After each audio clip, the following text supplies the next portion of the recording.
I will get to Donald Trump in a second. Quick correction on yesterday's program. I had identified Congressman Ted Lieu as a United States Senator.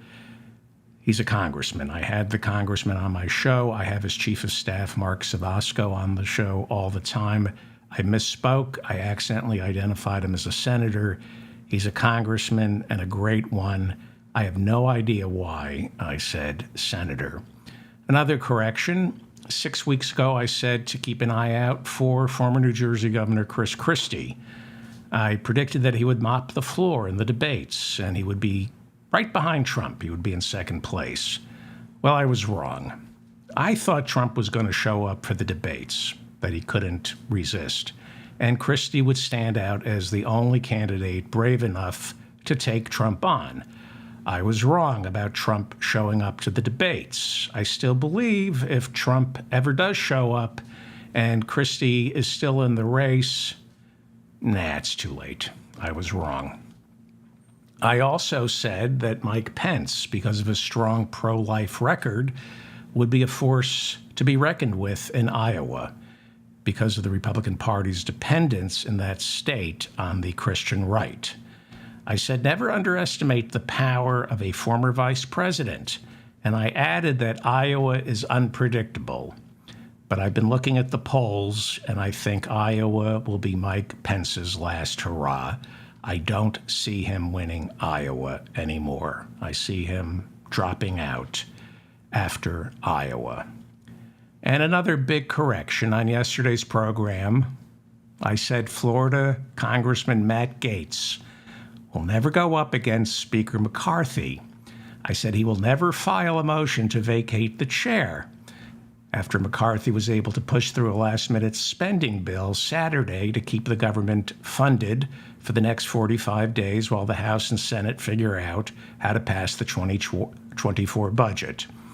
I opined on yesterday's show that Kevin McCarthy defied expectations, pulled a victory out of the fire, and that by passing the continuing resolution by working with the Democrats, he obviously made a secret deal with Democratic Minority Leader Hakeem Jeffries that if Matt Gaetz is stupid enough to file a motion to vacate the chair, then Jeffries would provide the 20-some-odd Democratic votes that McCarthy would need to remain Speaker. I said this deal would be secret, but I implied that everyone in the Republican conference would understand that no matter what McCarthy goes through, Jeffries will make sure he stays Speaker. So I predicted that Matt Gaetz was going to get the message to move on, just go back to passing the budget. I predicted Matt Gaetz would put his tail between his legs, that he might complain, call McCarthy a traitor to the GOP, but that he wouldn't dare introduce a motion to vacate the chair because there is currently an ethics committee investigating Matt Gaetz' involvement in possibly violating the Mann Act. I said nobody likes Matt Gaetz, and Republicans are looking for any reason to get rid of him, so he's going to have to take a back seat, keep his mouth shut, obey the power structure, and get in line. I also said, this was yesterday, I also said this was a death blow to the Freedom Caucus, who have now been marginalized by bipartisanship, and that Speaker McCarthy is now much powerful this week than he was last week, and that nobody would dare challenge him. And boy, was I proud all day. All of Monday. I was right. And some people actually called to tell me that Matt Gaetz was backing down, that he wasn't going to be introducing the MTV, as they call it, the motion to vacate the chair. A couple people who I really respect called and asked me how I figured all this out. And I said, I guess I just have an instinct for these things. And while I was celebrating my Nostradamus-like ability to predict what's going to happen in Washington, D.C., I got an alert that Matt Gaetz at the end of the day, was rushing to the floor of the House to make an announcement. The gentleman will state the form of his resolution. Declaring the office of Speaker of the House of Representatives to be vacant. Resolved that the office of Speaker of the House of Representatives is hereby declared to be vacant. How about that? Turns out the most dishonest guy in D.C. keeps his word. Well, according to the rules put in place when McCarthy became Speaker, the House of Representatives now has 2 legislative days to take up this matter. And the clock is ticking on a spending bill for Ukraine, which I'll get to in a second. And the clock is ticking on getting a budget passed before the new 45-day continuing resolution expires. So, the Republicans have a 5-vote majority in the House. That means to win back the speakership, Kevin McCarthy needs 218 votes. He can afford to lose 5 members of his caucus and still stay Speaker. Well, he's lost Gaetz.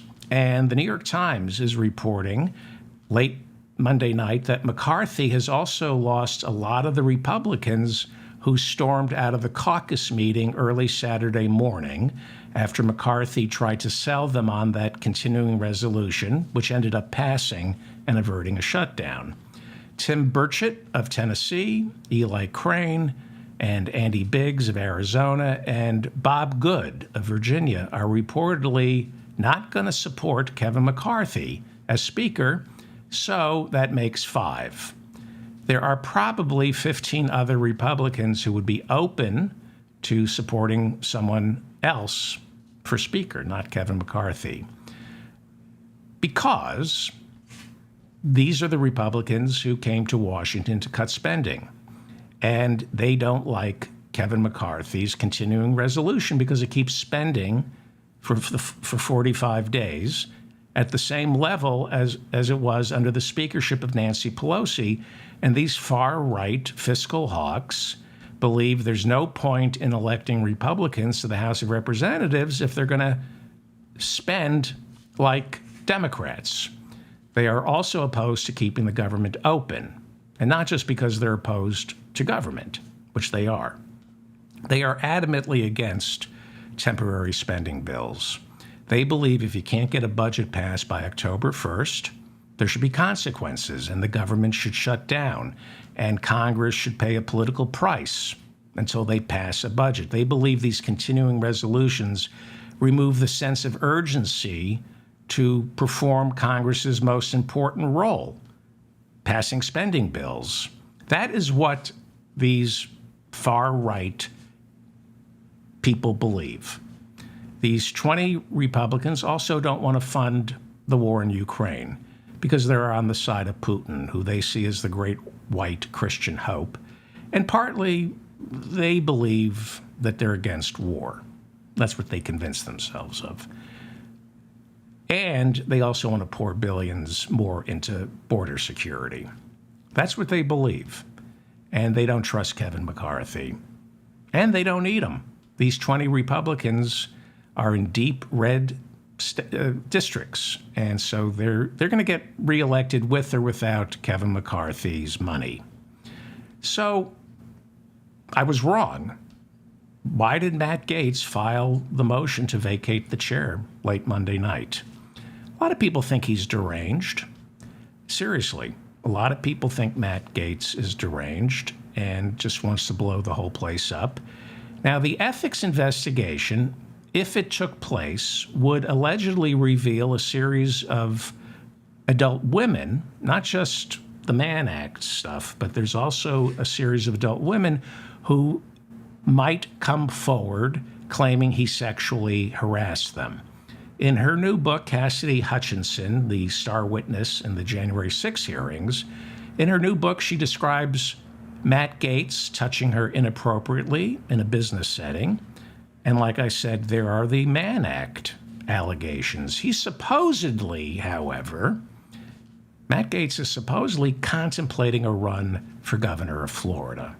So, why did he introduce the motion to vacate? I think, to come across as the guy who's taking on the Washington establishment, willing to pay a price for that, either through an ethics investigation that gets him kicked out or just being universally despised. And that will suit him just fine with Florida voters who reelected last year the universally despised Ron DeSantis for governor.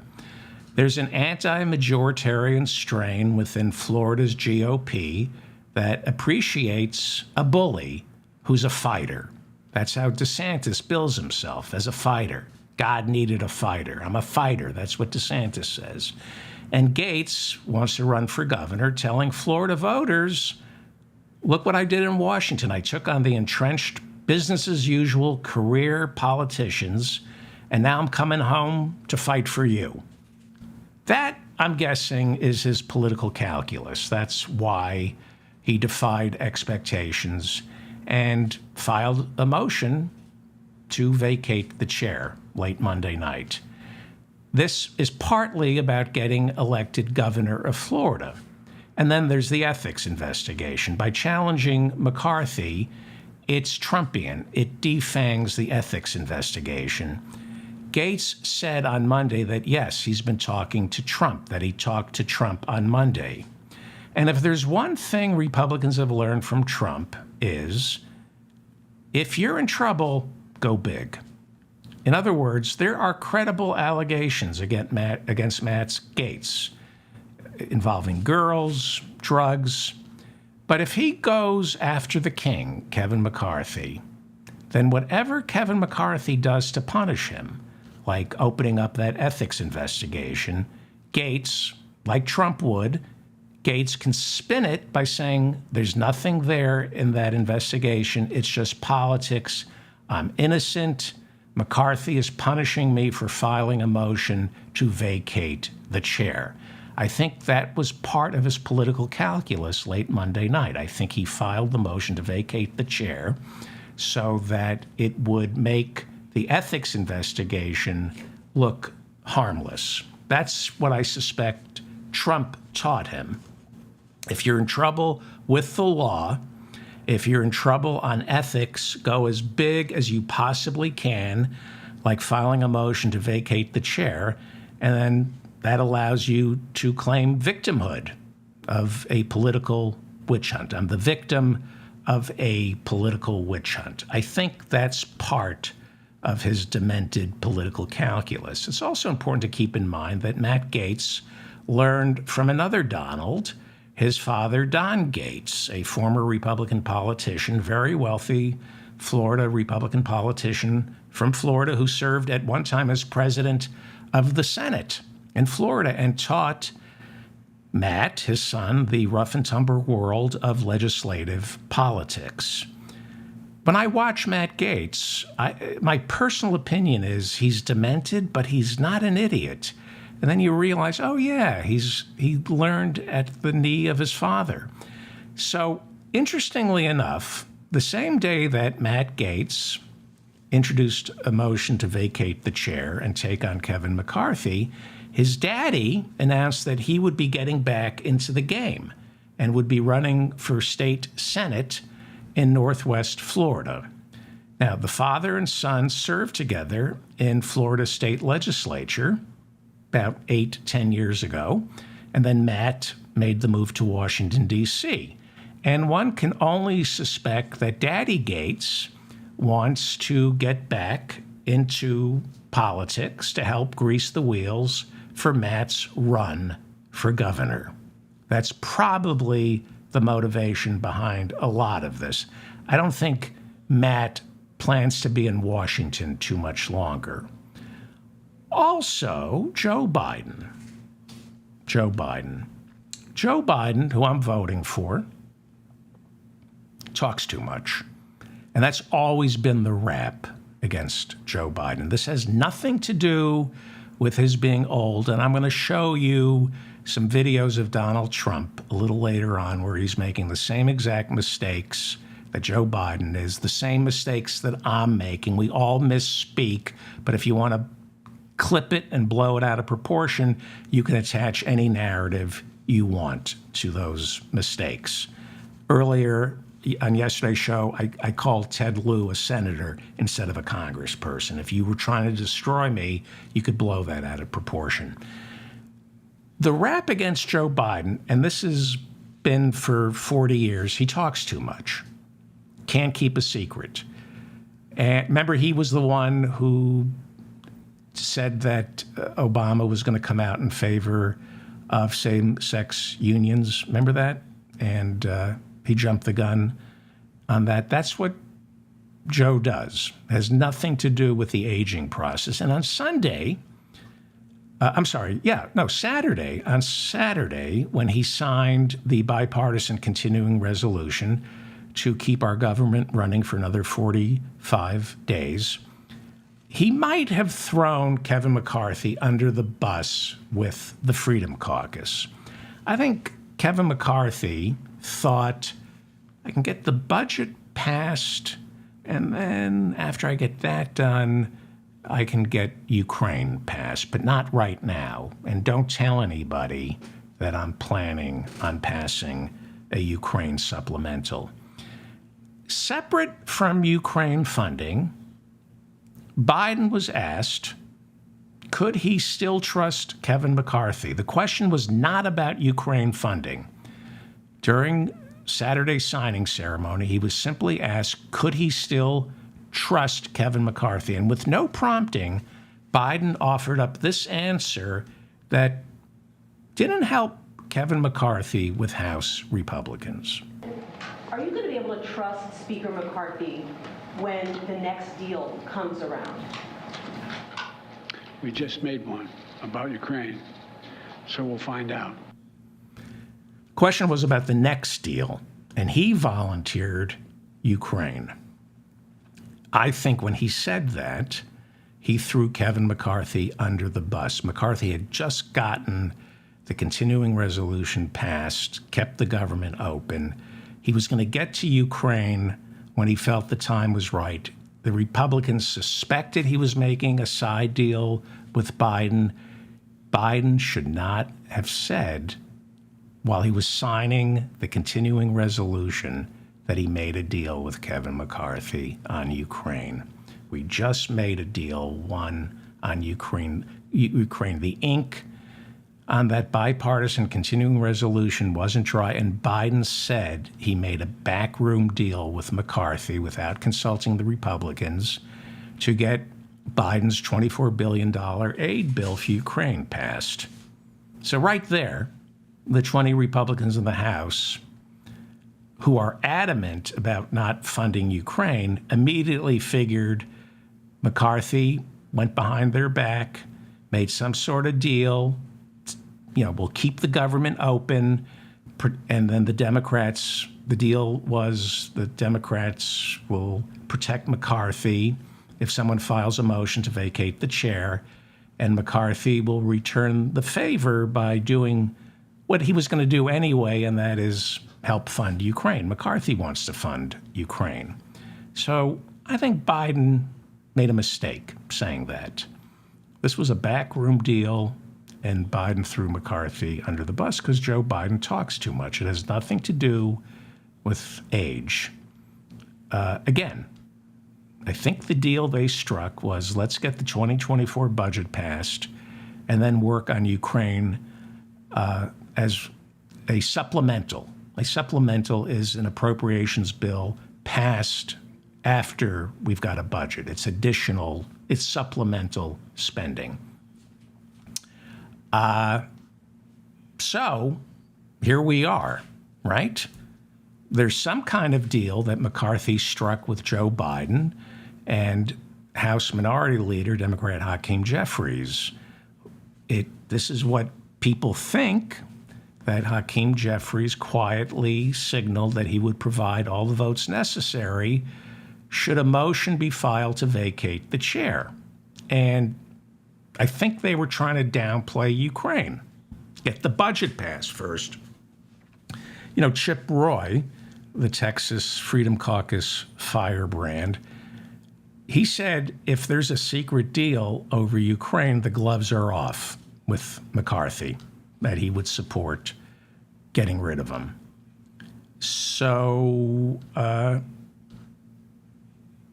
this is hard to predict now what happens next.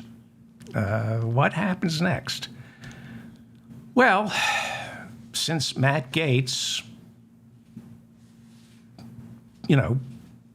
took the nuclear option, McCarthy has 2 legislative days left before he's got to take this issue to the floor. They're going to have to vote on a speaker. Gaetz meant business. Now, there were 2 things he could have done. He could have done what he did, and that is go to the floor and make the motion to vacate the chair. Or he could have done something more gentlemanly, and that is made the motion to vacate the chair by filing it, but not doing it verbally. And if he did that, it would have been performative with no consequences. These are congressional rules.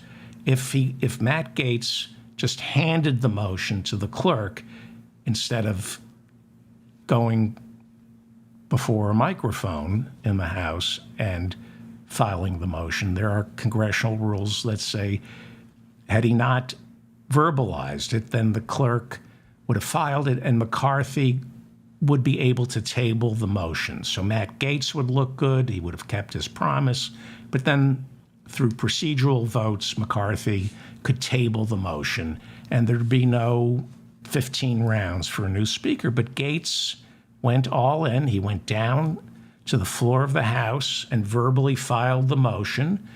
And according to House rules, if a member of Congress takes to the floor and announces that he is filing the motion, then the Speaker has to act. He cannot table it. And now Kevin McCarthy has 2 legislative days to figure all this out. If McCarthy can't get 218 votes, then he has to vacate the chair. And then he's no longer Speaker. So that would be the first vote. And if he's no longer Speaker, according to the rules, as I understand it, McCarthy must provide a top secret list of who he wants to succeed him as Speaker should he lose the motion to vacate. I'm guessing his secret list goes something like this. And this would be an interim Speaker who would be appointed. So it's not like if you vacate the chair, we no longer have a Speaker. We'll have a Speaker pro tem, a temporary Speaker. So Kevin McCarthy writes down a secret list of who he wants to succeed him. I'm guessing his secret list first would be Steve Scalise, who is second in command, and then behind him would be Elise Stefanik, who is third in command of the House Republicans. It's Scalise and then Elise. Scalise and then Elise. So Scalise, if McCarthy loses, Scalise becomes Speaker pro tem, assuming that's who Kevin McCarthy put on his secret list and hands to the clerk. And then the nightmare begins. We will still have a Speaker. It'll be an interim Speaker appointed by Kevin McCarthy, but the focus in the House of Representatives will be round after round of elections for a Speaker. And they keep voting and voting and voting until somebody gets 218 votes. Except for the fact that the planet is broiling, there's a student debt crisis, an eviction crisis, childhood poverty just doubled. We need free health care and education. Despite all that, it's going to be an interesting couple of weeks. Back in the day, the ancient Roman politicians distracted from their failures by providing circus. In America, our politicians are the circus. That's how they distract from their own failures. They are the circus. Well, on yesterday's show, I said McCarthy is a lot savvier than I gave him credit for, but What do I know? And watching Donald Trump in that Manhattan courtroom today, I'll get to that in a second, I was reminded that Trump is still calling the shots in the Republican Party. It's hard for me to imagine that, but they're all terrified of Donald Trump. And Donald Trump works the phones. So what does McCarthy do? I suspect he's on the phone with Trump, getting him to whip Republican votes. That's how McCarthy became Speaker in January. Trump worked the phones, whipped the votes for him. But what do you think? Is Donald Trump going to whip votes for Kevin McCarthy this time around? I don't think he does. I think Trump is mad at McCarthy for making deals with Joe Biden. I think Trump feels that you went bipartisan on me and you're not my guy anymore. I was wrong about Matt Gaetz on yesterday's show. I said he wouldn't file the motion to vacate. So, in keeping with my losing streak, let me make a prediction that I hope is wrong, right? Since I've been wrong on this, let me offer up this prediction, and you can relax because I've been completely wrong. So I'm going to be catastrophizing a little, but remember, I've been completely wrong. I think the next 45 days gets really dirty. I think Trump is furious that McCarthy worked with Biden and passed a bipartisan continuing resolution. I think Trump is angry because it makes Biden look good. And it also signals to the American people there is stability in D.C. And Trump does not want stability in Washington, D.C. because Trump is a student of Nazi Germany. He is. He needs chaos. He needs a permanent government shutdown. He needs right now the American people to think there's gridlock in D.C. and that only he and he alone can unclog the system. This is his strongman mentality. The last thing Donald Trump wants right now is a functioning government.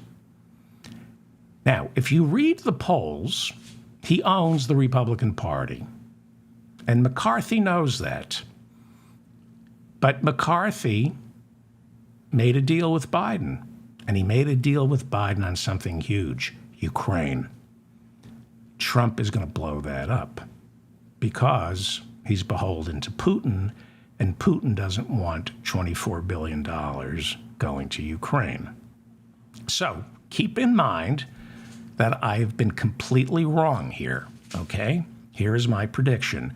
And I'm relaxed because I know I'm wrong. So it's going to be a little scary, but don't get upset because I'm always wrong. Well, not always.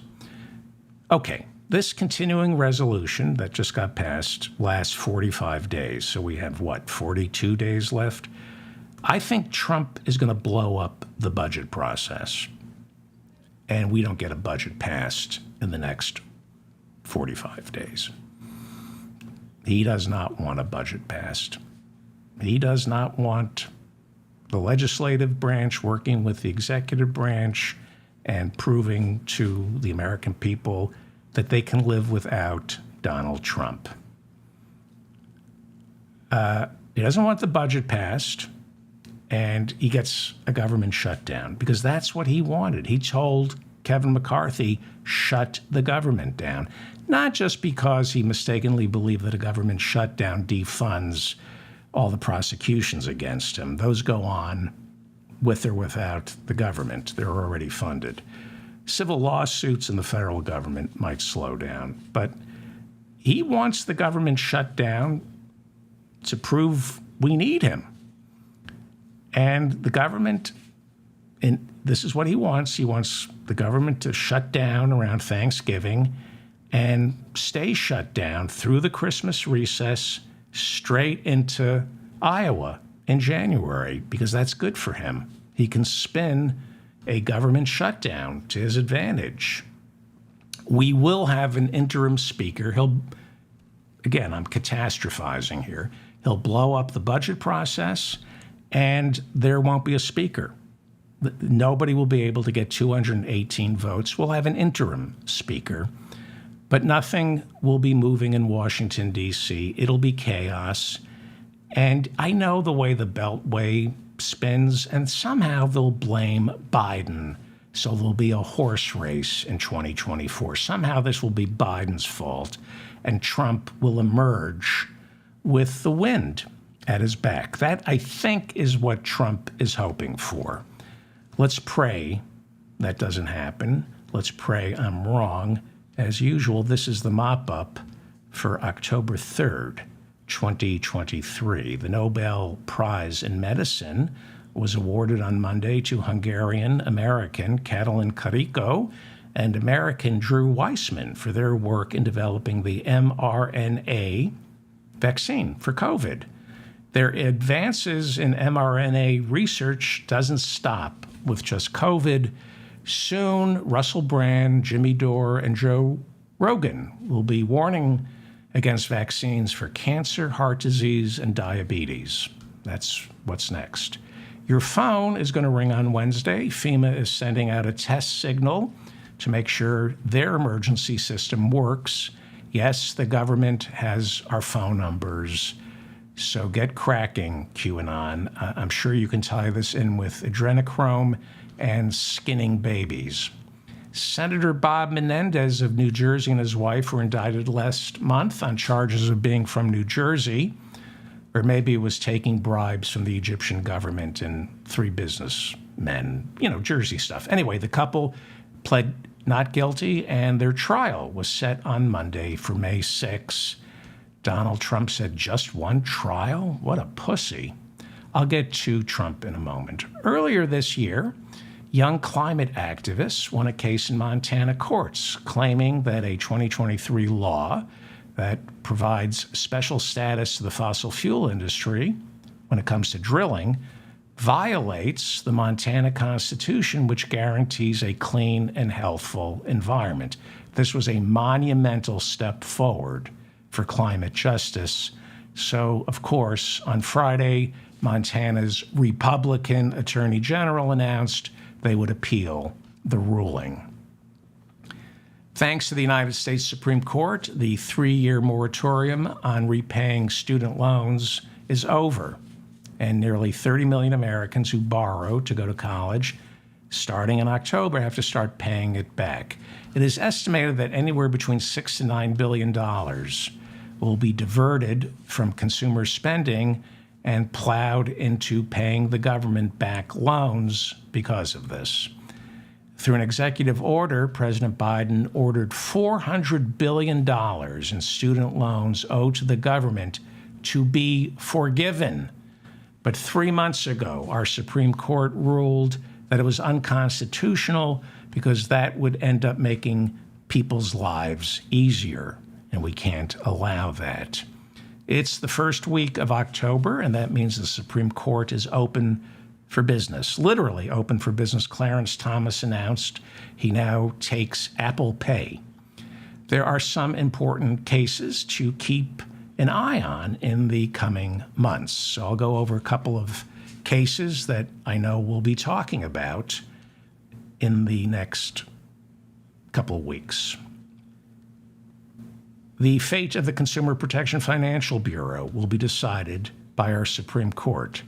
After the Great Recession was caused by banks making faulty loans, President Obama, with the help of Elizabeth Warren, created the Consumer Protection Financial Bureau, which Elizabeth Warren was supposed to head, but Republicans wouldn't allow that because she'd be good at it. I'm being serious about that. They didn't want anybody competent running the Consumer Financial Protection Bureau. It was set up, it's a new agency set up by Barack Obama to protect Americans from shady lenders. And the Republicans always hated this new agency because it protects Americans from shady lenders. It protects Americans from credit card companies and payday loan sharks who all lie. To keep it independent, to keep this agency independent and above partisan bickering, Barack Obama, when he created this agency, housed it inside the Federal Reserve, which funds the Consumer Financial Protection Bureau. Now, a case is before the Supreme Court challenging the way our government funds the Consumer Financial Protection Bureau. They're challenging the funding because it's housed within the Federal Reserve. They're insisting that Congress, and only Congress, has the power of the purse to fund government agencies. The Federal Reserve, according to these conservatives, does not have the power of the purse to fund the Consumer Financial Protection Bureau. Yeah, the Federal Reserve can only fund banks and credit card companies that rip off Americans. It's not allowed to fund an agency that protects Americans from predatory lenders because the Federal Reserve is essentially a predatory lender. I don't know how much longer the Consumer Financial Protection Bureau can last. It's amazing. 9 people get to decide whether or not we have a Consumer Financial Protection Bureau. How is that democracy? How is that a republic? As we've been reporting, there's been a raft of cases filed in several states attempting to get Donald Trump's name scrubbed from the 2024 ballot, citing Section 3 of the 14th Amendment, which bans anyone from holding elective office if they ever swore an oath to uphold the Constitution and then participated in an insurrection. We should be seeing those cases bundled together and before the Supreme Court. We should see them before the Supreme Court, I think, sometime before or after the Christmas recess, since many of the state ballots have to be finalized by the end of January. They're trying to scrub Trump's name from primary ballots, not just the general election. So they need a Supreme Court ruling sometime in January of next year. On Monday, the court refused to hear a case filed by an obscure Republican presidential candidate. His name is John Castro. He cited the 14th Amendment and petitioned the Supreme Court to remove Trump's name from the Republican primary ballots. And the court said, we're not interested in hearing this case. But it should have no bearing on the other 14th Amendment cases that are winding their way through the courts. The courts, the Supreme Court, in its new term, will also decide if it's constitutional for there to be laws on the books that make it illegal for anyone to own a gun if they are subject to a domestic violence restraining order. You know, like the red flag laws that keep guns out of the hands of the violent and mentally ill. Well, now the court is going to decide if a guy who abuses his wife or girlfriend, whether or not he has a constitutional right to own a gun. Now, if you're watching overseas, no, I am not making this up. We have passed laws that keep guns out of the hands of domestic abusers, but the Supreme Court has to decide whether or not that's a good idea. 9 people in black robes who have jobs for life get to decide whether or not a domestic abuser has a constitutional right to buy a gun. What a country. In Loper Bright versus Raimondo, the court will decide on what is called Chevron deference. I don't know if it's anything like Vos deference. Look up Vos deference. This is Chevron deference. Your eyes are going to glaze over, but we're going to learn what Chevron deference is in the next couple of months, I promise you.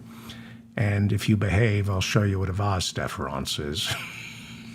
But I can't show you pictures of Vos deference. Chevron deference Obviously, I'll have more on this in the coming weeks, but as I understand it, Chevron deference is a 40-year rule in which the courts defer to federal agencies in Washington, D.C., when those agencies enact regulations that some believe are beyond their purview. In other words, Congress creates an agency like the Environmental Protection Agency, and the agencies regulate. They regulate coal companies, right?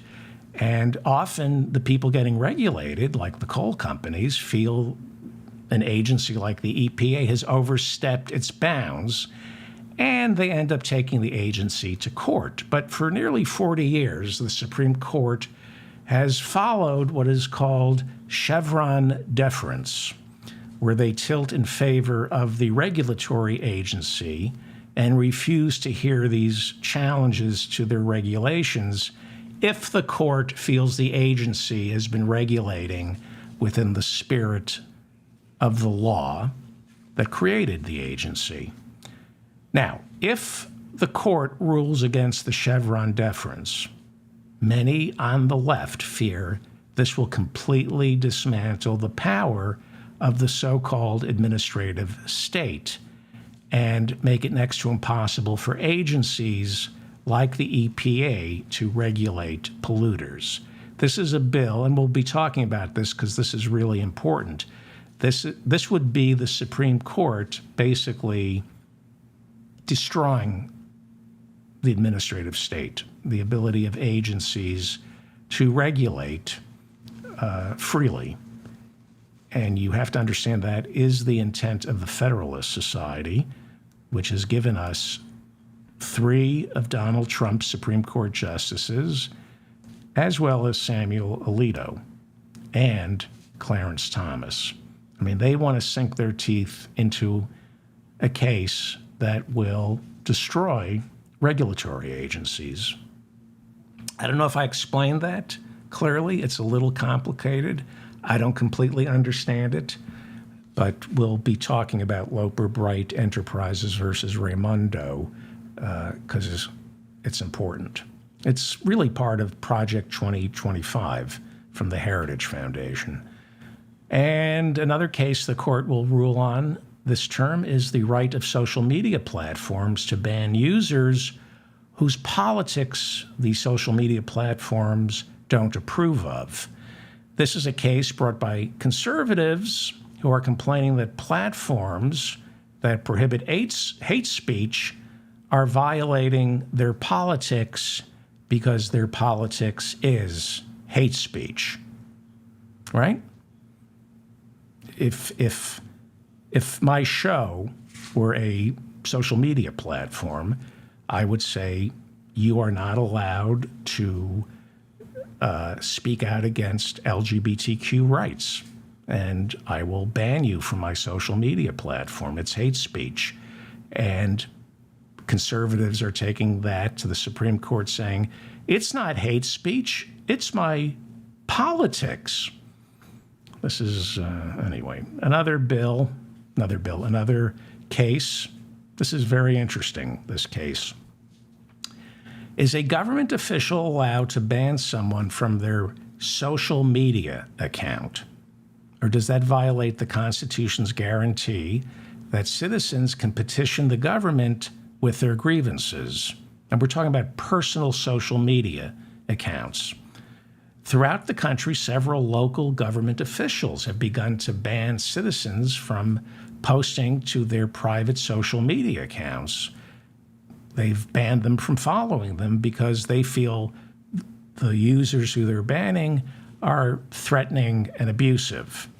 But now this has made its way to the Supreme Court, which will decide whether or not government officials are allowed to ban anyone from their private social media accounts, not their government social media accounts, their private social media accounts. John Eastman is one of the 19 co-defendants. Did we look at that? Hang on. Media accounts. Yeah, okay, good. All right. You still here? People still listening? John Eastman is one of the 19 co-defendants in that RICO election interference trial down in Georgia. Eastman is a lawyer, and he was best friends, and still is, with Clarence Thomas's wife, Ginny, because they met while John Eastman was serving as a law clerk for Clarence Thomas when Eastman was a young lawyer. Even though John Eastman looks like he's older than Clarence Thomas. John Eastman is 62 years old. Let that sink in. If you remember, the now defunct January 6th committee subpoenaed John Eastman's emails in which he outlines plans for Mike Pence not to certify the election for Joe Biden on January 6th. His other emails contain plans for mounting the phony elector scheme. Eastman refused to turn his emails over to the committee. And even though the committee has closed shop and issued their report and made their references to the referrals to the Justice Department, Eastman stuck with it, and the issue made its way to the Supreme Court. Now, a lower court ruled that Eastman had to turn his emails over to the January 6th committee. And like I said, Eastman wouldn't let this go. He appealed to the Supreme Court, which rejected his appeal on Monday. A little obsessive, John Eastman, right? He wanted to make a point. He wanted to take his case to the Supreme Court. Clarence Thomas noticeably recused himself from this case, demonstrating a momentary lapse of misjudgment. Thomas is the only Supreme Court justice who voted in favor of Donald Trump's request to prohibit the January 6th committee from getting their hands on White House emails and texts involving the lead up to January 6th. The January 6th committee wanted everybody's texts and everybody's emails if it had anything to do with January 6th. It went before the Supreme Court, and every Supreme Court justice said the Trump White House had to turn over every pertinent email and text involving January 6th. Every single Supreme Court justice said executive privilege does not protect these emails and texts. Every Supreme Court justice except one, Ginny Thomas's husband, Clarence. He said, no, these emails and texts were protected by executive privilege. Why? Because his demented wife, Ginny, was busy texting Trump's chief of staff, Mark Meadows, with ideas on how to steal the election. Ginny Thomas was very much involved, and these texts and emails reveal this, that she was communicating with all the major players in that RICO trial down in Fulton County, Georgia. You think that might be the reason Clarence Thomas was the only Supreme Court justice who said, no, the White House doesn't have to turn over these texts and emails. Texts from Ginny Thomas to Mark Meadows in December, after the election was basically over. Fight. This is a battle between good and evil. She was defending Sidney Powell. When people said Sidney Powell was crazy, Ginny Thomas, of all people, was like a character witness in the White House saying, no, don't fire Sidney Powell. Clarence Thomas was an unwitting stooge in the lead up to January 6th, okay? It's important to remember that his wife, Ginny, helped organize the January 6th Stop the Steal rally, where Donald Trump and Eastman and Rudy Giuliani got in front of thousands of armed imbeciles and told them essentially to storm the Capitol. She was there, and she was texting, and this was her fight. She wanted Mike Pence not to certify. Now, she didn't storm the Capitol. She went home. But she was offering up ideas. According to the January 6th committee, she was offering up ideas on the phony elector scheme. I mean, she was good friends with John Eastman. So Clarence Thomas was an unwitting stooge. Okay? This is from a year ago. I found this. It's from Politico, and it's really interesting. Now, keep in mind, we have 9 Supreme Court justices. Each justice is assigned to a certain part of the country. They divide America up into 9 parts when it comes to emergency rulings, like a stay of execution, right? If somebody is getting executed and they need to get it to the Supreme Court, they divide the country up into 9 separate areas. And Clarence Thomas, interestingly enough, covers Georgia. He's been assigned that part of the country. If there are any emergency rulings, you can get a temporary stay from the Supreme Court, from one Supreme Court justice for an emergency. So if you need an emergency ruling in Georgia, you go to Clarence Thomas, and that made him an unwitting stooge in the plot to steal the 2020 presidential election. I'm going to read you, if you don't mind, from Politico. This is from a year ago. It's really interesting. Thomas is the justice assigned to handle emergency matters arising out of Georgia and would have been the one to receive any urgent appeal of Trump's lawsuit to the Supreme Court, a fact that seemed to be part of the Trump legal team's calculus, okay? So, got to remember, John Eastman was coming up with ways to postpone the certification, right? And best friends with Ginny Thomas, okay? Rulings from so-called circuit justices are typically stopgap measures aimed at preserving the status quo until the full Supreme Court weighs in. But the Trump lawyers hoped a favorable order from Clarence Thomas would embolden state GOP-controlled legislatures, Congress, or then Vice President Mike Pence to block final certification of Joe Biden's victory. Okay? This is the plan. The plan was create so much confusion, get an emergency ruling from Clarence Thomas in the Supreme Court so that there's doubt about the election results. Mike Pence doesn't certify because it's now in the courts. There's rioting in the streets and protesting. This was part of the plan. And the Supreme Court then convenes and says it's up to Congress to decide who's president. And I've been over this. If Congress had to decide who was president because of the way the states are weighted, Trump had the advantage. Trump would have been elected president. So that was the plan. Here is an email that Kenneth Chesebro, he's one of the indicted co-conspirators down in Fulton County. He's also believed to be an unindicted co-conspirator in the federal case in Washington, D.C., trying Donald Trump for election interference.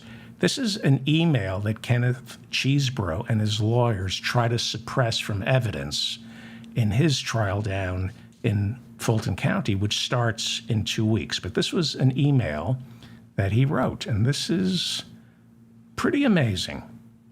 We want to frame things so that Thomas, that would be Clarence Thomas, could be the one to issue some sort of stay or other circuit justice opinion saying Georgia is in legitimate doubt. Thomas would be our only chance to get a favorable judicial opinion by January 6, which might hold up the Georgia count in Congress. He wrote that in December 31st, 2020. Chesebro also, in his memos, talked about whipping up the streets, getting the streets whipped up before January 6 so that the Supreme Court feels the need to intervene. This is the memo that he wants suppressed. You could call it the smoking gun.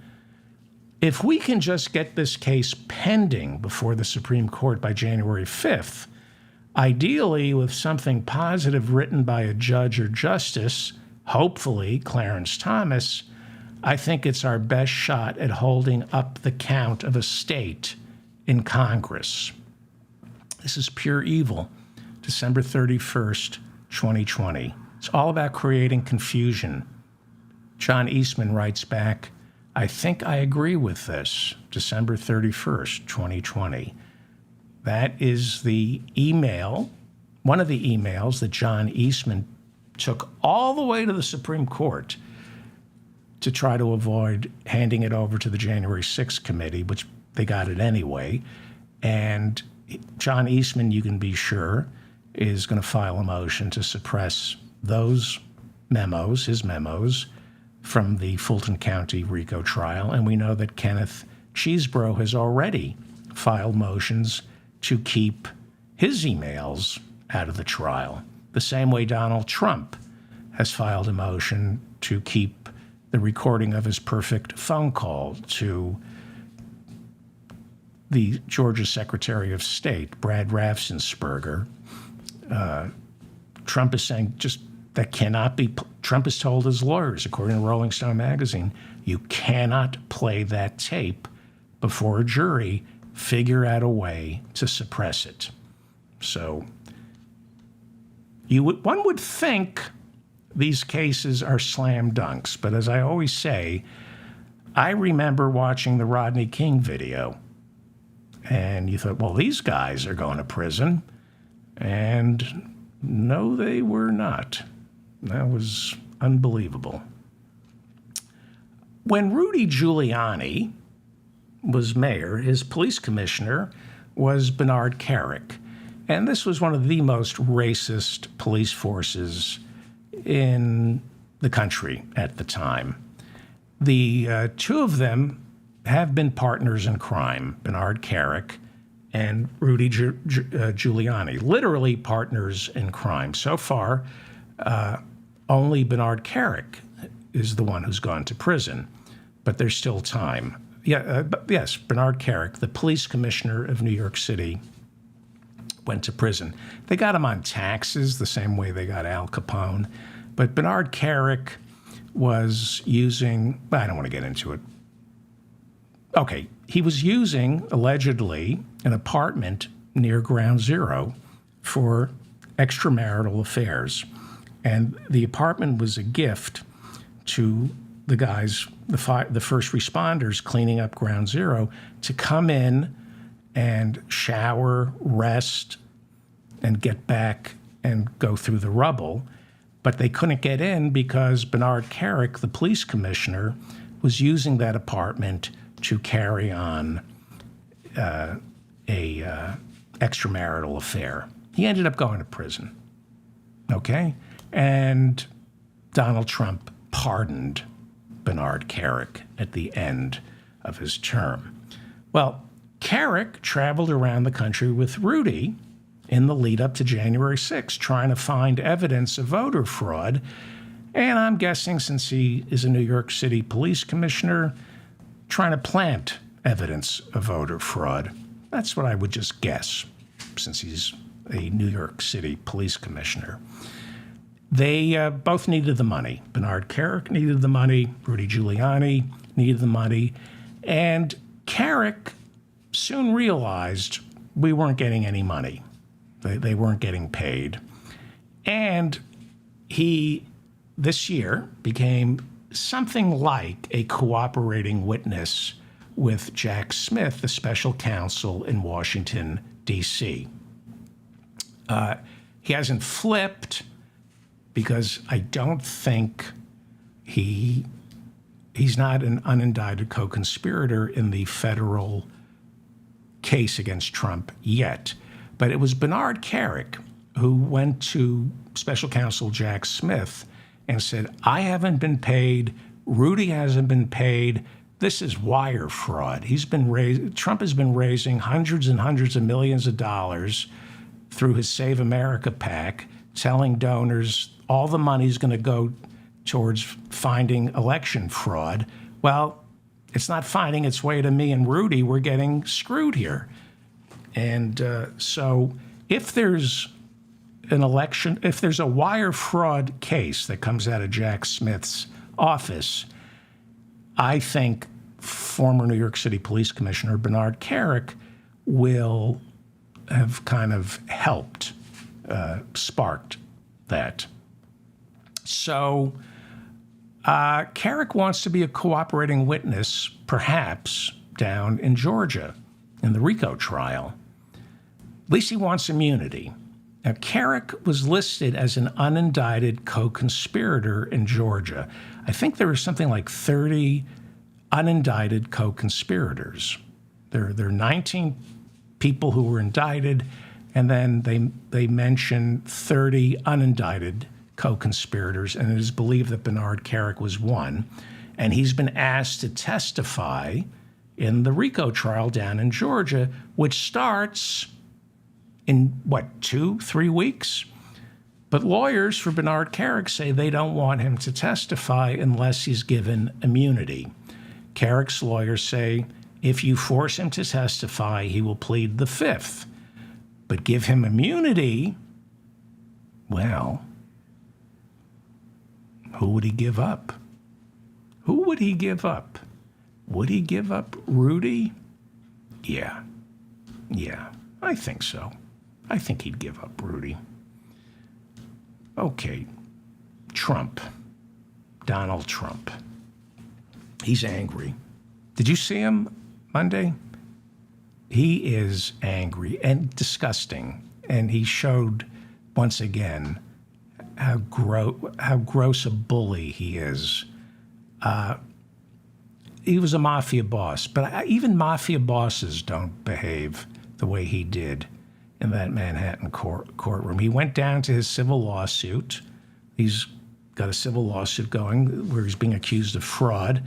And he tried to stink eye and strong-arm the judge as well as the attorney general. I mean, it was old school mafia stuff, like I'm watching you. It was some of the most thuggish behavior I've ever seen. And I never realized how much I truly hate this man. I think today it went to a new level of hate. He showed up with his son, Eric, and he turned the first day of his trial into a political rally. Trump, as you know, was found guilty last week by this judge in a case where the state attorney general accuses him of overinflating the value of his properties by as much as 2,500%. That was in order to secure loans. The judge ordered Trump last week to turn his 400-some-odd shell corporations into receivership. He has something like another week, according to the judge, before all his shell corporations have to be turned over. And pending appeal, his real estate holdings will all have to be liquidated. And this is the angriest Trump has ever been. He is rattled and frightened, and so he lashes out. Here he is, complaining as usual. As you know, we're not entitled to a jury, which is pretty unusual in the United States of America, so we think it's very unfair that I don't have a jury, but... Yeah, he thinks it's very unfair that he doesn't have a jury. Why doesn't he have a jury? Because your lawyer didn't check the box saying you wanted a jury trial. You got a bench trial because of your lawyer. It's what your lawyer asked for. But of course, he just lies. And here he is on the attack. It's a scam, it's a sham. It's a scam, it's a sham, it's a robbery, it's a schmobbery. Then he gave a heart-lifting message to all of America and our children. Don't lose faith in this great country of ours. They're all corrupt people. Frankly, our country is corrupt. Our country is corrupt. Yeah, the whole country is corrupt. Then he talked about Mar-a-Lago, which he insists is worth anywhere between $1 to $2 billion. Even though, and I showed you this, I guess it was last week, the tax appraiser in Palm Beach and Donald Trump signed the agreement. Mar-a-Lago's worth under $30 million. There are so many restrictions on that property that you can't subdivide it, you can't tear it down.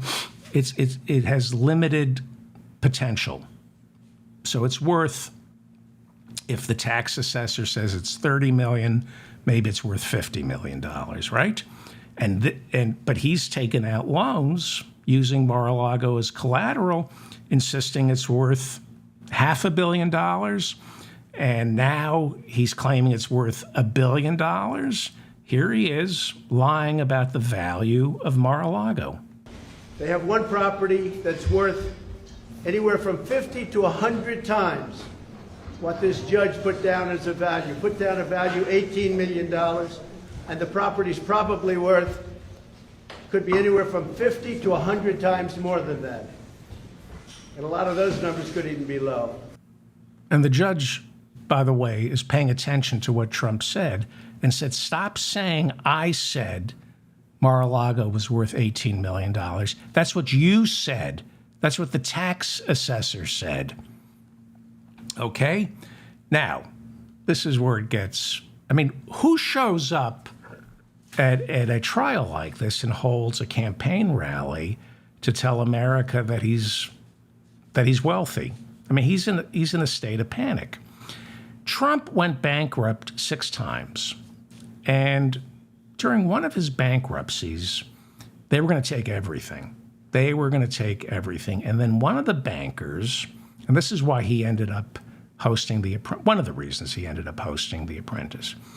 One of the bankers said, you know, we can liquidate all his property, but he's worth more alive than dead because there's a name, there's a brand. So they said, look, if you polish your brand, we'll keep you in business. This is what the bank said. We'll keep you in business. We'll let, you know, we won't make you pay back everything right now. We'll keep you afloat, but you got to stay famous and you got to burnish your brand. And he went out and kind of reinvented himself. He got more famous because they told him the Trump name was worth something. They taught him, it was the banks that taught him about branding. You can put your name on buildings you have nothing to do with, that you didn't build, that you don't own, and you can collect a fee. Just call it the Trump Hotel in wherever, and you'll get a franchise fee for your name, because a lot of idiots associate Trump with quality. They do, right? But that was 30 years ago. That was 30 years ago. The Trump brand is a lot different. But here's Trump insisting he's a brand name. And that's where his real wealth is, in his name. I have a name, and that's worth money. And you can't quantify how much my name is worth. And this is why this trial is so upsetting to him, because it's destroying his brand. Wealth. I'm a wealthy man. That's his brand. Here he is defending his brand. I didn't even put in my best asset, which is the brand, in terms of value. Coca-Cola, take a look at their value. They have a value. The value of their brand is more than everything else put together. My brand is extremely valuable. I didn't even use it in my financials. If I wanted to build up a financial statement, I would have built it up by using brand in addition to everything else. He knows nothing about books, filling out books. You cannot put your brand worth $3 billion. Yeah, you're a brand name, Trump, the same way AIDS diet candy is still a brand name. There are still people from the 80s who remember AIDS diet candy. That's the Trump brand, AIDS diet candy. You're not Coke. You're not Coke. You're New Coke. You're Mr. Pibb. You're Mountain Dew. Emphasis on do. Then, after Trump insisted that he didn't inflate his books, this is the best part. This is the best part. He said, I didn't inflate the books. They're completely honest. And then after he said, I didn't inflate the books, he says, of course I did. He said, nobody's supposed to believe anything in these books. And he talked about the worthless clause. He's basically saying, I never lied, but of course I lied, and everyone knew I was lying. One other thing, we have a clause in the contract which tells essentially buyer beware. The contract is very, very, if you take a look and you speak to the banks, and you will, I hope you speak to the banks, because the banks got paid in full. I hope you speak to the banks. But we have a clause in the contract, it's like a buyer beware clause. It says when you take a look at the financial statement, don't believe anything you read. This is up front. Don't believe anything you read. Some people call it a worthless clause because it makes the statement and anything you read in the statement worthless. It says go out and do your own research, go out and do your own due diligence. You have to study the statement carefully. Do not believe anything. In fact, it's so strong that people read it and they don't even accept it. They don't even want it. They don't even use it. It's called a disclaimer clause. It's very common. If you put it in, if you don't have time to do statements, or even if you do have time, people like to have it. This is what's called a full disclaimer. We disclaim the financial statements. But even with a full disclaimer, which immediately takes you out of any fraud situation and any litigation. He said, I didn't lie on my books. Totally honest. Mar-a-Lago's worth $1 billion. But there's a disclaimer on my books that says, don't believe a word I'm saying because I'm a liar. Incredible. Isn't that incredible? And then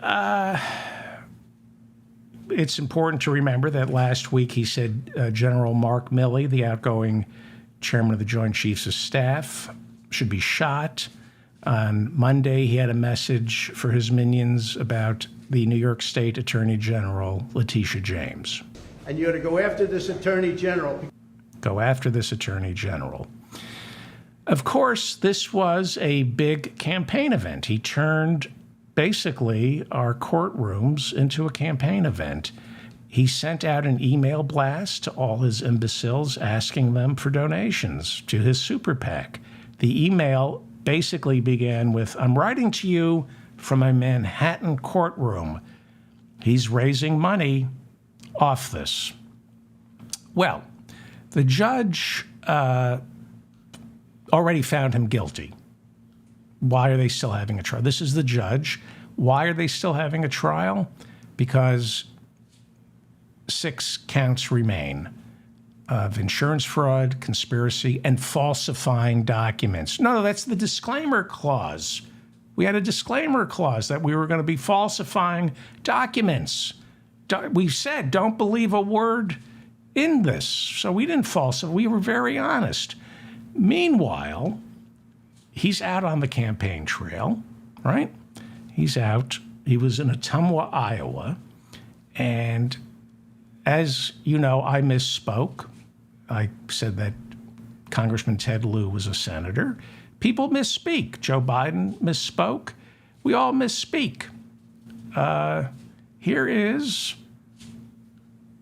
Donald Trump, tired, misspeaking. And then I build a 40-foot wall, a 50-foot wall, or a 30-foot wall on top. They say that was a renovation. That doesn't count.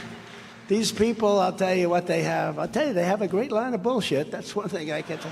That was a renovation. Like sloppy Chris Christie. Oh, he only built 56 miles of wall because there was some wood laying on the ground. So they call that a renovation. We built almost 500 miles of wall. Even the Obama administration says it in their stats. Right? Did you catch that? He misspoke. Let's blow that out of proportion. Even the Obama administration says it in their stats. No, it was the Biden administration, right? But we can turn that into a the Super PAC ad and say he's misspeaking, he's old, he's lost his step. Please continue. By the way, remember Christmas, by the way? We brought back Christmas. We brought back Merry Christmas. Nobody fights it anymore. Nobody fights it. Speaking of Christmas, remember that? I said, one of the first things I said in 2015, actually, when I was campaigning, I said, we will bring back Merry Christmas. Because these woke department stores, they didn't want to use the word Christmas. And they use the word Christmas now. We brought that back. We did a lot of things. Yeah, that's the record that you can run on. Yeah. We did a lot of things. Yeah, you did a lot of things. You killed 1 million people with COVID, lost more jobs than any president since Herbert Hoover, and ran up nearly 1/3 of the United States debt while staging the first insurrection in American history. We did a lot of things. Yeah, you did a lot of things to us. I'm David Feldman, reminding you to stay strong and protect the weak. Thank you for listening. This is a podcast, so you can download this wherever podcasts are heard. Please share this with your friends. That's the best way to help spread the word. Please like the show. Please subscribe to it. Please leave comments. I cannot tell you how much I appreciate your comments. And if I made any mistakes, please let me know. Please correct my mistakes. Thank you to the people who are moderating the conversation in our live chat room right now, keeping it civil. Please subscribe to my newsletter by going to my website. Thank you all for putting up with me, and I will see you tomorrow either at 12:05 a.m. Eastern or 12:30 a.m. Eastern. I don't know. I thought I'd be able to do it at 12:05, but you had Trump's trial, and then Matt Gaetz blew everything up. Boy, I really got that right, didn't I? I really got Matt Gaetz. I really got that right. All right, I'll see everybody tomorrow. Thank you so much.